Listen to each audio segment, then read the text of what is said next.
In this video, we'll continue our look at coordinate geometry. We will look at this question which says, the coordinates of P and Q are minus 3, 2 and 5, 12. Find the equation of 1, the line PQ, 2, the perpendicular bisector of PQ. So, even though this is not required, we'll begin by basically trying to represent the 2 points in the XY plane, right?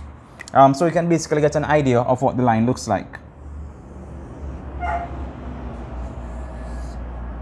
So this would be a y-axis or x-axis. So the point P is a point minus 3, 2. So minus 3 somewhere to the left here. So let this point be P, minus 3, 2. And of course Q, which would be 5, 12, somewhere to the right and much further up. So that would be about, that be the point Q, 5, 12. Right? It's an approximation, so it might not be, it's not drawn to scale, obviously. Right? So let's just try to connect our points. All right, I kind of missed the point, but let's just put the point there. Right? So basically, this is our line PQ. Now, what we want to find is the equation of PQ, and we also want to find the equation of the perpendicular bisector of PQ. Now, let's go ahead and find the equation of PQ. So let's just write down the points. P, which is minus 3, 2. And Q, which is 5, 12. Right? For simplicity, we will call the first point x1, y1. So let's call this point x1, y1. And we call the point Q x2, y2. So whenever we want to find the equation of a line, the two main things that we need are the gradient of the line and the point on the line. In this particular case, we have 2 points on the line, so we'll basically use those 2 points to find the gradient of the line. Then together with the gradient and any one of these 2 points, we will then find the equation of the line. So let's find the gradient of the line. So the gradient M, or the gradient of PQ, is equal to y2 minus y1 divided by x2 minus x1. And so this gives us 12 minus 2 over 5 minus 3. 12 minus 2, that gives us 10. And 5 minus 3, the two minus signs multiply to become a plus sign. So we get 5 plus 3, this gives us 8, which you can actually simplify to basically give 5 over 4. Right? And we leave it as a fraction. We don't put it as a decimal. There's no need for that. So we found the gradient of the line PQ. So we can say now, using one of these points, let's use a coordinate P. So using the point minus 3, 2, and the gradient M, which is 5 over 4, we can now say that the equation is given by y minus y1 is equal to M bracket x minus x1, where of course the point x1, y1 is this point we're actually using to find the equation of the line, right? So substituting these coordinates and the value of M, we get that y minus 2 equals 5 over 4 times x minus 3. Once again, these two minus signs will multiply to become a plus, and so therefore what we have is y minus 2 equals 5 over 4 bracket x plus 2. We then proceed to expand our brackets and then bring the 2 over to the right hand side. And so when we do this, we get that y minus 2 equals 5x over 4 plus 5 over 2. And if we bring the 2 across, we get that y equals 5x over 4 plus 5 over 2 plus 2. 2 written as a fraction with 2 as a denominator is same thing as 4 over 2. So 4 over 2 plus 5 over 2, that gives us 9 over 2. And so we get y is equal to 5 fourths x plus 9 over 2. And this, of course, is the equation of PQ. So this is the equation of the line PQ, right? So that is part one of the question, which asks us to find the equation of the line PQ. Now, the second part of the question asks us to find the equation of the perpendicular bisector of PQ. Now, once we see perpendicular bisector, we should always think of, well, the midpoint of the line. And of course, we want to find the equation of the line which passes through the midpoint and is perpendicular to that line. So the equation of the perpendicular bisector of PQ is the equation of the line which passes through the midpoint of PQ and is perpendicular to PQ. So if we let the midpoint of PQ be M,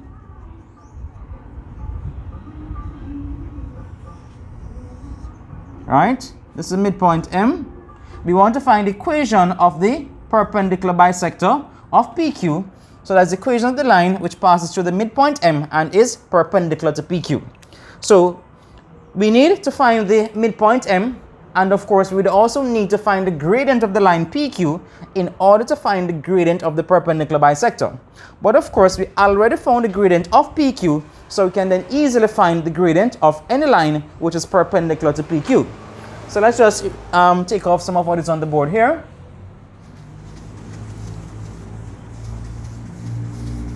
So we leave that because of course we'll use it again.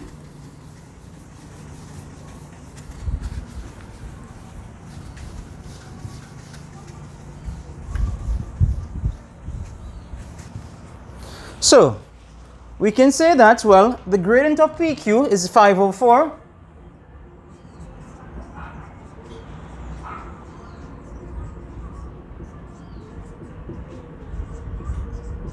And once again, we know that if two lines are perpendicular, the product of their gradients is equal to -1. In other words, the gradient of one line is the negative reciprocal of the gradient of the other. So if you're given the gradient of a particular line and you want to find the gradient of any line which is perpendicular to that one, you simply find the negative reciprocal of the gradient of that line. So once again, this is the gradient of PQ. And therefore what it means is that it's the gradient of any line. So the gradient of any line which is perpendicular to PQ would be equal -1 divided by 5/4. So any line which is perpendicular to PQ, which has a gradient of 5/4, will have a gradient being equal to the negative reciprocal of 5/4, which of course is equal to -4/5. So therefore any line which is perpendicular to PQ will have a gradient of -4/5. Now having done that, let's now proceed to finding the midpoint of the line of PQ. Right? So once again, let's just jot down these points.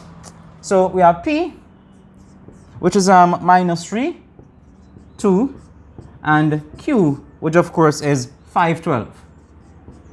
And once again, we'll call them x1, y1 and x2, y2. So x1, y1, x2, y2.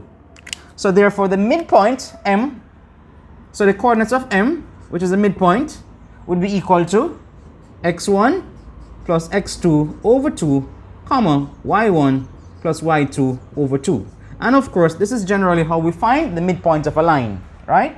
So essentially, the x-coordinate is the average of the x-coordinates of the 2 points, and the y-coordinate is also the average of the y-coordinates of the 2 points. So therefore, this means that the coordinates of M are, so that would be equal to -3 plus 5 over 2, comma, 2 plus 12 over 2, right? So -3 plus 5, that gives us 2. 2 divided by 2, that gives us 1. So the x-coordinate of the midpoint is 1, and 2 plus 12 is 14. 14 divided by 2, that is 7. So therefore, the midpoint of the line PQ, the point M, has coordinates 1, 7. Now having found the midpoint of the line PQ and also the gradient of the line or any line which is perpendicular to PQ, we can now go ahead and find the equation of the perpendicular bisector of PQ.